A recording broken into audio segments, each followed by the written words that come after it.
Imagine você entrando agora numa festa do Diddy, onde o glamour e o exagero atingem níveis surreais. Celebridade aos montes, música de cair o queixo num ambiente que transpira exclusividade. Parece ser algo incrível, né? Só que várias acusações estão vindo a público ultimamente. Acusações essas como tráfico humano, uso excessivo de drogas ilícitas e coisas que eu sei que eu nem posso falar aqui no momento, mas sabemos que são coisas totalmente macabras de certo ponto. Só que isso não é exatamente uma novidade. Desde os tempos da antiga Roma, festas luxuosas sempre foram palco para excessos, libertinagens e segredos proibidos. O que hoje pode chocar, antes era uma tradição suntuosa nas bacanais romanas, onde o vinho fluía e as regras da moralidade se perdiam na noite. As festas modernas, na verdade, apenas seguem um legado de um passado que nunca morreu. Hoje mergulharemos em uma jornada pelas festas mais bizarras que já aconteceram ao longo da história. Extravios de moral, luxúria sem limites e o impulso humano por poder e excessos sempre foram companheiros de festas que beiram o inacreditável. Da Roma Antiga a China Imperial, passando pelo Vaticano e chegando aos eventos modernos, o que parecia extravagância ou devassidão, em muitos casos faziam parte da essência dessas celebrações. Vamos começar pela França medieval, onde uma festa macabra resultou em uma tragédia sem precedentes. O Baile dos Ardentes, França do século XV. Imagine-se na França do século XV. O rei Carlos VI, em meio a uma de suas crises de saúde mental, resolveu promover uma festa destinada a entreter a corte. E quem sabe esquecer as dificuldades do reino. O evento ficou conhecido como o Baile dos Ardentes, e o nome já nos dá uma pista sombria do que está por vir. Neste banquete peculiar, um grupo de nobres foi convidado a se vestir como selvagens, uma fantasia elaborada que envolvia serem cobertos com tecidos embebidos em cera e resina, substância altamente inflamáveis. Durante a dança, um acidente catastrófico ocorreu, quando uma tocha acesa chegou perto demais das fantasias. Em um instante, os nobres se transformaram em tochas humanas. Alguns conseguiram se salvar, mas outros pereceram em meio às chamas, tornando essa celebração um símbolo trágico de uma festa que saiu completamente do controle. Se por um lado o Baile dos Ardentes foi um exemplo do perigo de brincar com fogo, literal e figurativamente, por outro lado ele se tornou uma metáfora para a instabilidade da monarquia francesa. Aquela que era para ser uma festa memorável pelos seus exageros e extravagância, ficou marcada como uma das mais trágicas da história.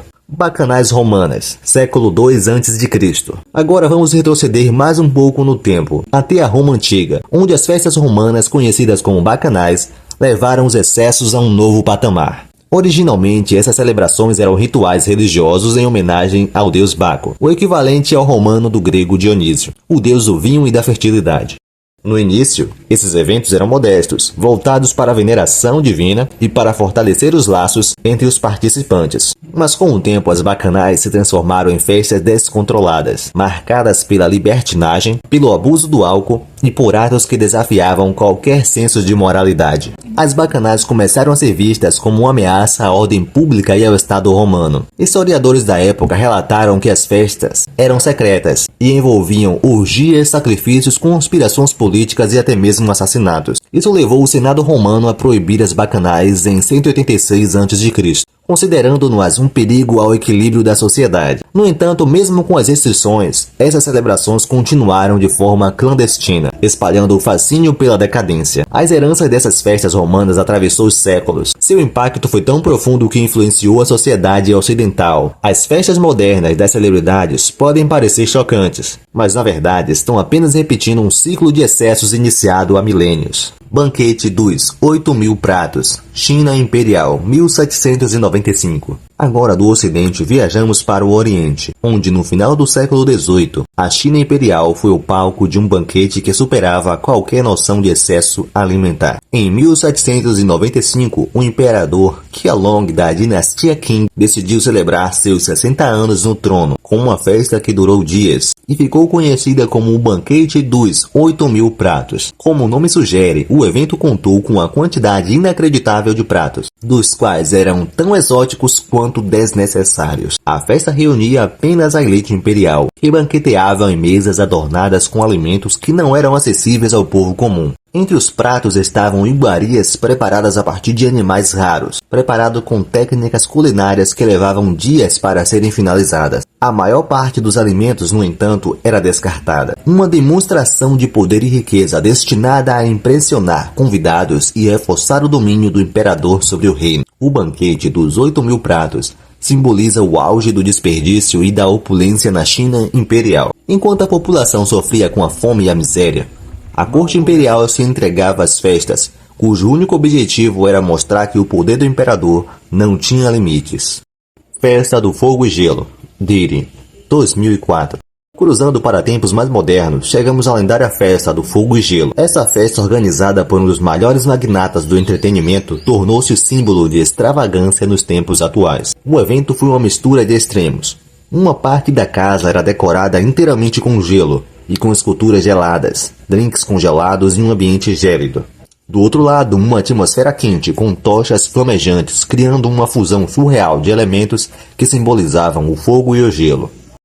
O interessante é que, embora esse tipo de festa pareça algo novo, seus exageros fazem eco às celebrações antigas, onde a abundância e o luxo e o desejo por criar experiências incomuns eram os pontos altos. A Festa do Fogo e Gelo, de Diri, não deixa de ser uma reinvenção moderna das bacanais romanas, onde o objetivo era chocar e entreter os poderosos e os privilegiados. Isso é mesmo, só a nata da elite. E para fechar, chegamos ao Banquete do Vaticano de 1501, o Jantar das Castanhas. Por fim, chegamos a uma das festas mais escandalosas de todos os tempos, o infame Jantar das Castanhas, organizado pelo Papa Alexandre VI no Vaticano, em 1501. Embora o Vaticano seja associado à imagem de devoção e piedade, esse banquete quebrou todas as barreiras da decência. O evento foi realizado para a nobreza da época, e a sua principal característica era a presença de prostitutas nuas, que competiam entre si em jogos sexuais diante dos convidados da igreja. O Papa Alexandre VI, pertencente à família Borgia, não via problemas em participar dessas celebrações. O evento tornou-se um símbolo da corrupção dentro da Igreja Católica e é lembrado até hoje como um dos exemplos mais chocantes de excessos dentro de uma instituição religiosa. O Jantar das Castanhas foi uma festa em que o sagrado e o profano se encontraram de maneira quase grotesca, escandalizando a Europa e manchando a reputação do papado por muitos anos. Essas festas, ao longo da história, nos mostram como o ser humano, independentemente da época ou da cultura, do baile dos ardentes, as bacanais de Roma, do banquete dos 8.000 pratos, as festas de Diri, o desejo de se entregar ao excesso e desafiar as normas é uma constante que atravessa os séculos. E assim, enquanto a humanidade continuar fascinada pelo incomum e pelo extravagante, novas festas bizarras continuarão a acontecer, deixando seu rastro macabro na história.